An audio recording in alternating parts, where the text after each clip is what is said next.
So I want to point out some options or ideas for gathering up skills, gathering up knowledge that are no cost. And I'm a big fan of libraries. I love them so much. They're such an important part of life and such an important part of society in general. So I am fortunate to live in a big city that has a very large library system. So we have a lot of in person classes, tons of different resources on how to do anything. If you want to learn how to build, if you want to do 3D printing, if you want to learn Excel, if you want to get certifications, if you anything you want to do, you can do. But one of the things that they have that I've really been enjoying is the virtual courses. And I noticed that with the virtual courses, you don't actually need to have a library card in order to access them. All they ask for is your name and your email address, and that's about it. And so I decided to expand my horizons and see if other libraries are doing the exact same thing. And as it turns out, they are. And so I just want to show you some examples of the types of classes that are being offered that you might find interesting. By the time I post this, these will have passed, but I think it's worth checking in to see like if there's something available that you like. I've signed up for quite a few virtual classes and they don't ask you for anything but like a name and an email or, just an email. And so they're freely available to everybody anywhere. I would say anywhere in the world, but anywhere in America at minimum. So this is the LA County Library. I didn't find a whole lot, but here's how to succeed on LinkedIn.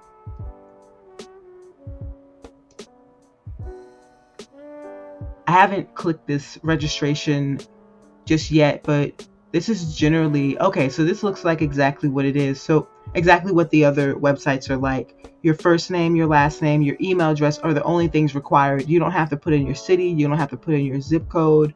You don't really even have to answer these other questions. You register and they send it to your email. You got the link, and that's it. It's accessible to everyone.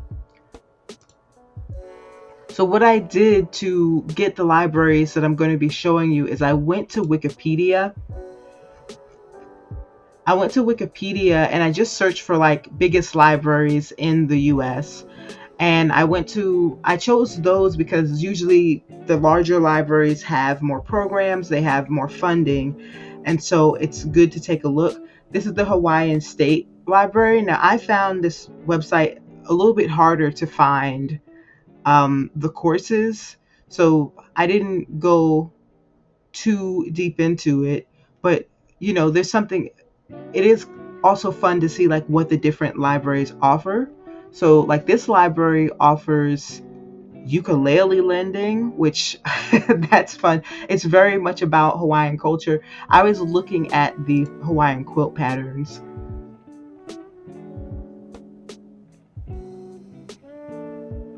which I just think is really cool. Just absolutely check out your local libraries to see what types of stuff they're offering because they offer a lot of stuff that you might not have access to. But on the Hawaiian library site, even though I found it kind of hard to find the events or like virtual classes, they do have this section here which is freely available, like mastering financial literacy, and it's just links to items that are already available here. So the Federal Trade Commission, all of that. So it just kind of puts it all in one place. You could spend all day learning about different types of financial options. I think I'm going to go back to this once I'm, finished with the video. Okay, so this is the Chicago Public Library, one of the largest public library systems in America. And with all of these, you essentially just will go to their page and then press events, and then you can sort the events. If you live out of state, you can usually sort them and find just the online events. And they have other things. So they have book discussions, how to use different library apps, which a lot of these libraries use Libby and Hoopla. They don't have Hoopla where I am, but they have a different app that you can connect with. Different sort of gaming activities, family activities, crafting. There's so much. What I'm particularly interested in is the continuing education, the Learn American Sign Language, and they have multiple of these classes. So you can sign up whenever you want, and it's just a beginner class. I do think that knowing how to communicate in different languages is an important skill to have in life, but I think it could be very helpful in the event of a disaster, or in the event of an emergency, I should say. In the event of an emergency, it could be helpful for job opportunities. It could be helpful just for like building community. So here's the sign language course. They also have exploring artificial intelligence. Everybody's kind of using AI, and you might decide to use AI for different things. Resumes, cover letters, organizing your life, organizing your business, graphic design. So AI has its ups and its downs, but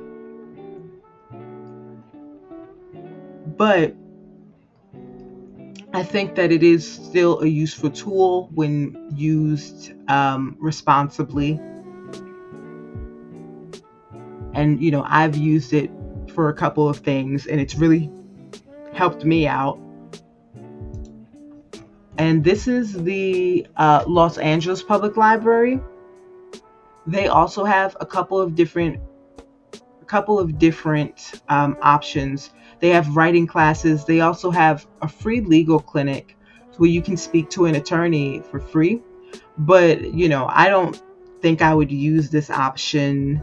I don't know if I'd use this option if I lived outside of LA, just because of the laws being different in different states. But if you live in California, then this might be really useful to you to be able to speak with an attorney for a little bit. And you can see all the different services that they do: warrants, landlord and tenant issues, family law, employment, housing, all of that. And also a lot of these libraries have courses like yoga, meditation, exercise classes, healthy body, healthy mind. And so the LA County, they offer a bunch of different language courses, but here they have Korean conversation 1, 2. They also have, like, I saw Russian, they have Chinese. I didn't see Spanish, but I guess so many people in LA probably speak Spanish that they just don't have the course. I haven't really found a Spanish course at any of these libraries, but hopefully one day I could find something like that. Here is the Boston Public Library and some of their offerings. So Mandarin for beginners. They also offer Mandarin courses at the Queens Public Library if you're in New York City, or if you're just interested in learning Mandarin.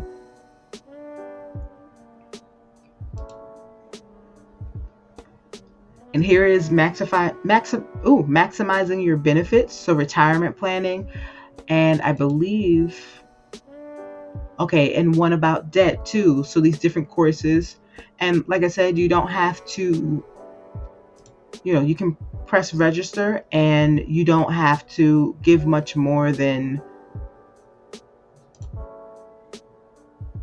your name and your email. You don't even have to, they have the library card number here, but it's not required.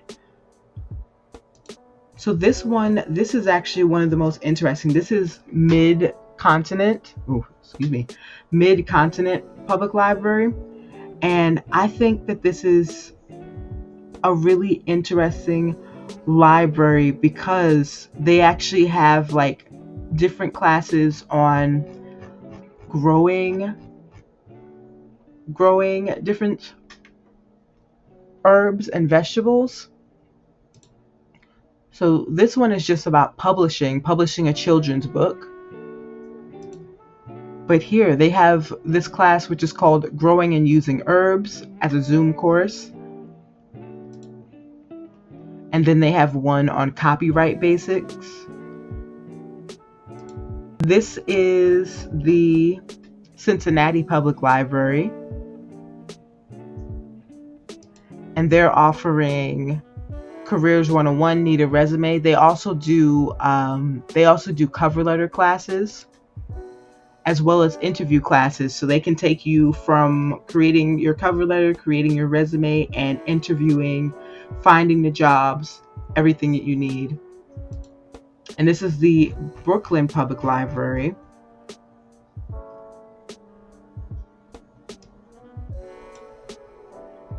As well as, the different Excel courses they also offer. How to become certified as a minority woman business enterprise, which is a really great certification to have, but I think it can be a little taxing to do on your own. So it's good to have these resources, as well as in New York, there's a lot of connection to the Small Business Administration and Small Business Services.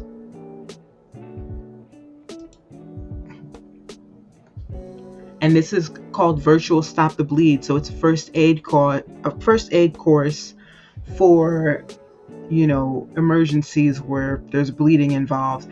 I haven't even tapped into the full amount of resources available just in person, but this is just what's offered virtually. And this is only me pointing out just a couple things that might be relevant for prepping, a couple things that might be relevant for financial planning, but there's so much more. If you want to learn a language, if you need to improve your English, if you want to gain citizenship, there are whole groups where they do like a citizenship study group.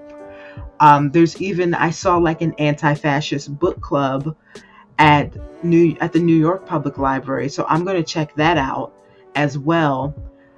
The library really offers just a wealth of resources, and I think it's important that we take advantage of it. And I would not worry too much about like, is this stealing from because I don't live there? Because the fact that all of these libraries are doing this, just making it so that anybody can sign up, means that this is something that they want people to do. If nobody uses these resources, then they get canceled. They probably use the data from these classes in order to get more funding so that they can continue doing these classes. And so I think if all of us utilize these resources, then we'll see even more of them and they'll get more money.